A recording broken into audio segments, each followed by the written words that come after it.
Hello friends, मैं सुरभि गुप्ता आप सभी लोगों का आपके अपने यूट्यूब चैनल पर स्वागत करती हूँ। आज हम संविधान के मोस्ट इम्पॉर्टेंट क्वेश्चन को डिस्कस करने वाले हैं जो आपके एग्ज़ाम की दृष्टि से मोस्ट इम्पॉर्टेंट है और वही क्वेश्चन डिस्कस करेंगे जो आपके एग्ज़ाम में आ चुके हैं या आने के चांसेस हैं। ठीक है, और बहुत बारी रिपीट हो चुके हैं ये क्वेश्चन। तो आज का हमारा पहला क्वेश्चन है, सुप्रीम कोर्ट के जजों की संख्या किसके द्वारा बदली जा सकती है? तो ऑप्शन नंबर बी, संसद के द्वारा। आप लोगों को पता है संसद क्या होता है? संसद हमारा राज्यसभा प्लस लोकसभा प्लस राष्ट्रपति, इन तीनों से मिलकर जो बनता है उसको हम बोलते हैं संसद। ठीक है, तो आज का हमारा नेक्स्ट क्वेश्चन है, नीति निर्देशक तत्वों को किस देश के संविधान से लिया गया है? बहुत ही इंपॉर्टेंट क्वेश्चन है गाइज। तो किस से लिया गया है? आयरलैंड से, हमारे आयरलैंड से। ऑप्शन नंबर डी एकदम सही है। इसके बारे में जान लेते हैं। संसद के बारे में हमने जान लिया। ब्रिटेन से संसदीय व्यवस्था ली गई है। कनाडा से केंद्र द्वारा राज्य के राज्यपालों की नियुक्ति, और अमेरिका से मूल अधिकार, ये भी बहुत बार पूछा जाता है। अमेरिका से फंडामेंटल राइट्स लिए गए हैं। न्यायपालिका की स्वतंत्रता, इंडिपेंडेंस ऑफ जुडिशरी, और ठीक है, ये सब हमने कहाँ से लिए? ये अमेरिका से लिया गया है। मूल अधिकार बहुत बार पूछा गया है क्वेश्चन आपका। नेक्स्ट है आज का हमारा क्वेश्चन, मुख्य चुनाव आयुक्त की नियुक्ति किसके द्वारा की जाती है? तो नियुक्ति किसके द्वारा की जाती है? ऑप्शन नंबर बी, राष्ट्रपति के द्वारा की जाती है। और राष्ट्रपति का कार्यकाल जो होता है वो 6 वर्ष का होता है। ठीक है, एकदम 65 साल की उम्र तक रहते हैं। और भारत में स्वतंत्र और निष्पक्ष रूप से राष्ट्र और राज्य के चुनाव करने की जिम्मेदारी किस पर होती है? राष्ट्रपति पर होती है। हमारा आज का नेक्स्ट क्वेश्चन है, भारतीय संविधान में संशोधन का प्रस्ताव किस देश के संविधान से लिया गया है? तो किस देश के संविधान से लिया गया? ऑप्शन नंबर बी, दक्षिण अफ्रीका से लिया गया है। और रूस से क्या लिया गया है? मौलिक कर्तव्य। अमेरिका से क्या लिया गया है? मौलिक अधिकार। और ब्रिटेन से क्या लिया गया है? लेजिस्लेटिव, विधायी प्रक्रिया। ठीक है, आज का हमारा नेक्स्ट क्वेश्चन है, मंत्रिपरिषद का एक सदस्य अधिकतम कितने अवधि तक राज्य विधानसभा का सदस्य बने बिना अपनी पद पर रह सकता है? तो अपने पद पर रह सकता है, इसका आंसर होगा हमारा ऑप्शन नंबर बी, 6 महीने तक। ऑप्शन नंबर बी, 6 महीने तक। हमारा आज का नेक्स्ट क्वेश्चन है और मोस्ट इम्पॉर्टेंट क्वेश्चन है, कौन सी भाषा संविधान की 8वीं अनुसूची में नहीं है? तो कौन सी भाषा, इसमें बच्चे अक्सर गलत करते हैं। तो कौन सी भाषा नहीं है? आप याद रखना, फारसी भाषा। ऑप्शन नंबर ए 8वीं अनुसूची में नहीं है। इसके बारे में हम जानेंगे। भारतीय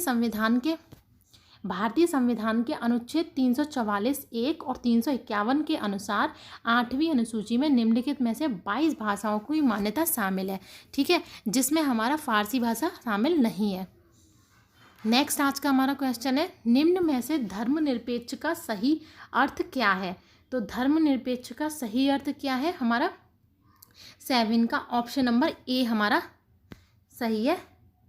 सही अर्थ क्या है? सभी धर्म समान है और उन्हें सरकार का समर्थन प्राप्त है। ठीक है, क्या है इसका धर्मनिरपेक्ष का मतलब? क्या होता है? सभी धर्म समान है और उन्हें सरकार का समर्थन प्राप्त है। हमारे जो भारत है एक ऐसी कंट्री है जिसमें सभी धर्मों को सम्मान दिया जाता है। और 3 चीज़ें थी जो 42वें संशोधन में जोड़ दी गई थी। चलिए इनके बारे में हम जानते हैं। जैसे धर्मनिरपेक्ष शब्द जो है, हमारे जो प्रियम्बल है, प्रस्तावना में 42वां संशोधन 1976 के द्वारा डाला गया था। और बहुत बार ये पूछ लिया जाता है, 42वां संशोधन 1976 में प्रस्तावना में कौन से 3 नए शब्द जोड़े गए थे? तो कौन से जोड़े गए थे? समाजवादी, धर्मनिरपेक्ष और अखंडता। और हमारी प्रियम्बल प्रस्तावना क्या कहती है? हम भारत के लोग, जो पूरी है। और हमारा नेक्स्ट आज का क्वेश्चन है, राज्यपाल को उसके कार्यकाल से कौन हटा सकता है? तो उसके कार्यकाल से कौन हटा सकता है? ऑप्शन नंबर ए, राष्ट्रपति। राज्यपाल के बारे में जानेंगे। राज्यपाल राज्य के केंद्र का प्रतिनिधि होता है तथा राष्ट्रपति के प्रसाद पर्यंत, मतलब एट द प्लेजर, पद पर बना रहता है। वह कभी भी पद से हटाया जा सकता है। राज्यपाल कौन हो सकता है? जो भारत का नागरिक हो। राज्यपाल होने के लिए एक तो उसे भारत का नागरिक होना पड़ेगा। सेकंड, उसकी जो वर्ष है, ये बहुत पूछ लिया जाता है कि राज्यपाल की मतलब जो आयु है वो कितनी कर चुका, 35 वर्ष की आयु पूरी कर चुका हो। ठीक है, 35 वर्ष की आयु जो है पूरी कर चुका हो। वह किसी भी सार्वजनिक उपक्रम से लाभ के पद पर ना हो। वह राज्य विधानसभा का सदस्य चुने जाने योग्य हो। आज का हमारा नेक्स्ट क्वेश्चन है, भारत में गार्जियन ऑफ पब्लिक पर्स किसे कहा जाता है? तो किसको कहा जाता है? ऑप्शन नंबर ए, नियंत्रक और महान्यायवादी। इसके बारे में जानेंगे हम। इसकी नियुक्ति कौन करता है? राष्ट्रपति। और राष्ट्रपति जो अवधि जो होती है उसकी 6 वर्ष और 65 वर्ष आयु की। ये मैं क्यों बार बार रिपीट कर रही हूँ, क्योंकि ये बहुत बार पूछा जाता है। ठीक है, कितना कार्यकाल होता है राष्ट्रपति का? 6 वर्ष। हमारा आज का नेक्स्ट क्वेश्चन है, किस अनुच्छेद में उच्च न्यायालयों को रिट जारी करने की शक्ति देता है? तो ऑप्शन नंबर सी, 226। रिट की फुल फॉर्म क्या है? Formal written order. क्या होता है रिट? Formal written order. हमारा आज का नेक्स्ट क्वेश्चन है, संघ लोक सेवा आयोग के सदस्य की सेवानिवृत्ति की आयु क्या है? ठीक है, संघ लोक सेवा यूपीएससी, ठीक है, उसकी आयु क्या है? तो इसका ऑप्शन नंबर ए, 65 वर्ष। ठीक है, ये संघ लोक सेवा आयोग की जो अध्यक्ष हैं, वो अध्यक्ष कौन है? अरविंद सक्सेना। यूपीएससी के जो अध्यक्ष हैं वो है अरविंद सक्सेना। और इसकी जो स्थापना हुई थी वो 1 अक्टूबर 1926 में हुई थी, 1926। और जो यूपीएससी का मुख्यालय है वो है नई दिल्ली में। ठीक है, नई दिल्ली में। हमारा आज का नेक्स्ट क्वेश्चन है, मतदाताओं का पंजीकरण किसकी जिम्मेदारी है? तो मतदाताओं का पंजीकरण है जो ऑप्शन नंबर सी, चुनाव आयोग की जिम्मेदारी है। आज का हमारा नेक्स्ट क्वेश्चन है, डाइट किस देश की संसद का नाम है? तो डाइट किस देश की संसद का नाम है? ऑप्शन नंबर ए, जापान की।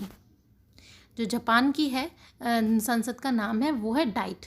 ठीक है, फ्रांस, स्पेन और ईरान की देख लेते हैं। फ्रांस की उस नाम है नेशनल असेंबली, स्पेन की क्रोट्स और ईरान की मजलिस। आज का हमारा नेक्स्ट क्वेश्चन है, भारतीय कॉन्सोलिडेटेड फंड में से फंड निकालने के लिए किसकी अनुमति की आवश्यकता होती है? तो ऑप्शन नंबर ए, राष्ट्रपति की आवश्यकता होती है। ये कॉन्सोलिडेटेड फंड होता क्या है उसके बारे में जानेंगे, जिसको हिंदी में हम बोलते हैं समेकित निधि। सरकार द्वारा प्राप्त रिवेन्यू और इसके द्वारा किए गए खर्च असाधारण वस्तुओं को छोड़कर समेकित निधि का हिस्सा होता है। ठीक है, बाकी सभी सिर्फ असाधारण वस्तुओं को छोड़कर बाकी के सभी किस में आ जाते हैं? कॉन्सोलिडेटेड फंड में। आज का हमारा नेक्स्ट क्वेश्चन है, निम्न में से कौन सा कथन असत्य है? तो कौन सा कथन असत्य है? आप चारों पॉज करके चारों ऑप्शन पढ़ सकते हैं। असत्य जो है इसमें सत्य नहीं पूछा, असत्य पूछा है, फॉल्स पूछा है। तो ये राज्यपाल द्वारा पहला ही गलत है। राज्यपाल राज्य विधानसभा के लिए 2 सदस्यों की नियुक्ति करता है, नहीं 1 की करता है, एंग्लो इंडियंस। हमारा आज का नेक्स्ट क्वेश्चन है, भारत में राज्यों का केंद्र शासित राज्यों की अधिकतम संख्या किस उच्च न्यायालयों के अधिकार क्षेत्र में आती है?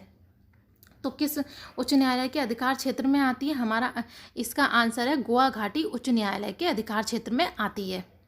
ठीक है, इसके बारे में जान लेते हैं। गुवाहाटी उच्च न्यायालय के अंतर्गत 7 राज्य आते हैं। कौन कौन से? असम है, मणिपुर है, मेघालय है, नागालैंड है, त्रिपुरा है, अरुणाचल प्रदेश है और मिजोरम है। आज का हमारा नेक्स्ट क्वेश्चन है, किस संशोधन द्वारा 9वीं अनुसूची को भारतीय संविधान में जोड़ा गया है? तो किसको जोड़ा गया है? ऑप्शन नंबर ए, पहले संशोधन में। ठीक है, पहले संशोधन में। आज का हमारा नेक्स्ट क्वेश्चन है, उपराष्ट्रपति को पद से कैसे हटाया जा सकता है? तो कैसे हटाया जाता है? 9 का ऑप्शन नंबर बी, राज्यसभा द्वारा संकल्प पारित कर पूर्ण बहुमत द्वारा हटाया जा सकता है, लेकिन लोकसभा की सहमति आवश्यक है। राज्यसभा और लोकसभा दोनों की जो सहमति है वो आवश्यक है। आज का हमारा नेक्स्ट क्वेश्चन है, एस्पा पहली बार कहाँ लगाया गया था? तो कहाँ लगाया गया था? इसका ऑप्शन नंबर डी, 7 पूर्वोत्तर राज्यों में। और ये एस्पा की जो फुल फॉर्म है वो है आर्म्ड फोर्सेस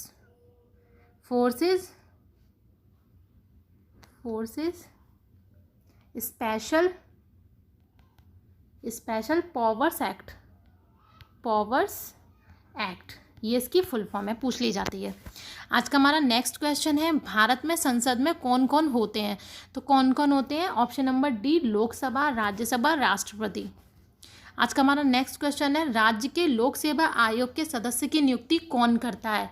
तो लोक सेवा आयोग के सदस्य की नियुक्ति कौन करता है? ऑप्शन नंबर सी, राज्यपाल। हमारा आज का नेक्स्ट क्वेश्चन है, कौन सी आपातकालीन अभी तक घोषित नहीं किया गया है? तो राष्ट्रीय आपातकालीन घोषित कर दिया गया है। सेकंड भी संविधान मशीनरी, ये भी ऑप्शन नंबर सी इसका सही आंसर है। वित्तीय आपातकाल अभी तक घोषित नहीं किया गया है। ये होता क्या है? अनुच्छेद 360 के तहत वित्तीय आपातकाल यदि राष्ट्रपति इस बात से संतुष्ट है कि एक आर्थिक स्थिति है जिसमें भारत की वित्तीय स्थिरता या ऋण को खतरा है तो वह वित्तीय आपातकाल की घोषणा कर सकता है। आज का हमारा नेक्स्ट क्वेश्चन है, भारतीय संविधान में कितने मौलिक अधिकारों का उल्लेख है? 6 मौलिक अधिकारों का। Option number B. मौलिक अधिकार कहाँ से लिए गए हैं हमारे? मैंने ऑप्शन में आपको बताया भी था, तो आज आप लोग कमेंट करके बताइएगा। इसके बारे में जान लेते हैं, मौलिक अधिकार के बारे में। संविधान भारतीय नागरिकों को 6 मौलिक अधिकारों की गारंटी देता है। पहला हमारा समानता का अधिकार, मोस्ट इंपॉर्टेंट है। पहला समानता का अधिकार, दूसरा स्वतंत्रता का अधिकार, तीसरा शोषण के खिलाफ अधिकार, चौथा धर्म की स्वतंत्रता का अधिकार, पांचवा सांस्कृतिक और शैक्षिक अधिकार, और जो हमारा 6th है संवैधानिक उपचार का अधिकार। आज का हमारा नेक्स्ट क्वेश्चन है, को वारंटो शब्द का शाब्दिक अर्थ क्या है? तो क्या है को वारंटो का शाब्दिक अर्थ? ऑप्शन नंबर सी हमारा है, किसी प्राधिकरण या वारंट के द्वारा। ये होता क्या है को वारंटो, जान लेते हैं इसका शाब्दिक अर्थ क्या होता है। किसी भी क्वेश्चन को जानने के लिए उसका शाब्दिक अर्थ जानना मोस्ट इंपॉर्टेंट है। तो किस वारंट से या आपका अधिकार क्या है, बोलते हैं ना किस वारंट से आप लोग हमें गिरफ्तार कर रहे हैं एंड ऑल दैट। तो ये क्या है? यह एक रिट है जिससे किसी व्यक्ति को सार्वजनिक पद धारण करने से रोकने के लिए जारी किया जाता है जिसका वह हकदार नहीं है। रिट को संबंधित व्यक्ति को न्यायालय को यह समझाने की आवश्यकता होती है कि वह किस अधिकार से कार्यालय का संचालन करता है। ठीक है, आज का हमारा लास्ट क्वेश्चन है, किस सूची के अंतर्गत केंद्र और राज्य सरकार दोनों कानून बना सकते हैं? तो किस सूची के अंतर्गत बना सकते हैं? ऑप्शन नंबर सी, समवर्ती सूची के अंतर्गत। ठीक है, और समवर्ती सूची के बारे में जान ले। समवर्ती सूची में क्या कौन सा विषय आता है? शिक्षा। बहुत बार पूछा गया है क्वेश्चन, शिक्षा किस विषय में आता है? समवर्ती सूची में। समवर्ती सूची क्या होती है? जहाँ पे केंद्र और राज्य इसमें केंद्र और राज्य दोनों के द्वारा जो विचार होते हैं, विचार की जाने वाली शक्ति शामिल है। ये दोनों ही, मतलब दोनों की अनुमति आवश्यक है, केंद्र सरकार की भी और राज्य सरकार की भी। ठीक है, इसी को हम बोलते हैं समवर्ती सूची, और शिक्षा समवर्ती सूची का ही भाग है। तो आज के हमारे संविधान के कुछ मोस्ट इंपॉर्टेंट क्वेश्चन हमने जो कराए थे वो पूरे हुए। अगर आपको मेरा वीडियो अच्छा लगा हो तो आप लोग मेरे चैनल के साथ जुड़ सकते हैं। Thank you so much.